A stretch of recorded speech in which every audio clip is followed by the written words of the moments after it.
Imagine being 68 years old, retired, and just trying to make a difference in your community. For one man, that meant putting out a small bowl of food and water for a few hungry stray cats. It wasn't much, just a simple act of kindness. The cats weren't causing trouble. In fact, neighbors noticed the strays stopped digging through trash cans because they were being cared for. But one day, he opened his mailbox and found a violation notice from the HOA. It read, "Unauthorized feeding of animals. Remove all bowls immediately or face eviction proceedings." Eviction over a bowl of cat food.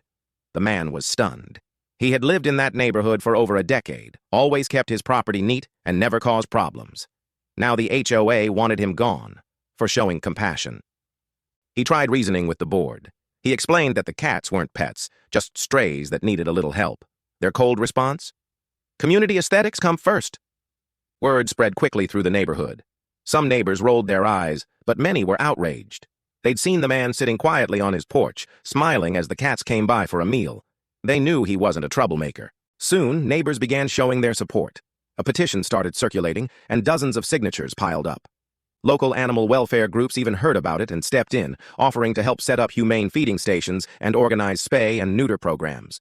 But the HOA still pushed back. Another notice arrived. Final warning, remove bowls or face legal consequences. At that point, the man realized he needed help. His lawyer reviewed the case and discovered something important.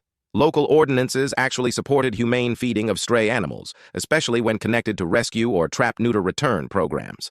Even more, state law recognized the right to prevent animal cruelty. The next HOA meeting was packed.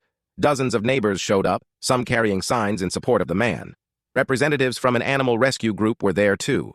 When the board tried to accuse him of violating rules, the lawyer calmly laid out the facts. Not only was the man legally allowed to feed the strays, but the HOA had no authority to threaten eviction over it. The room erupted in applause. Neighbors shouted down the board, demanding compassion and common sense. The HOA, under pressure and facing potential legal trouble, had no choice but to back down. The violation was dropped. The eviction threat disappeared. And the best part? The small act of kindness turned into something bigger. The community partnered with a local rescue group. The strays were gradually trapped, spayed, neutered, and either adopted or safely managed. The man did not just win against the HOA. He inspired his neighborhood to care more about the animals around them. This story proves something simple.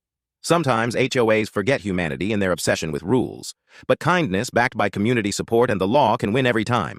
So tell me, would you fight your HOA if they tried to punish something this small? Let me know in the comments. And don't forget to like, subscribe, and hit that bell icon. Because every week we share the craziest HOA and entitled neighbor stories you won't believe.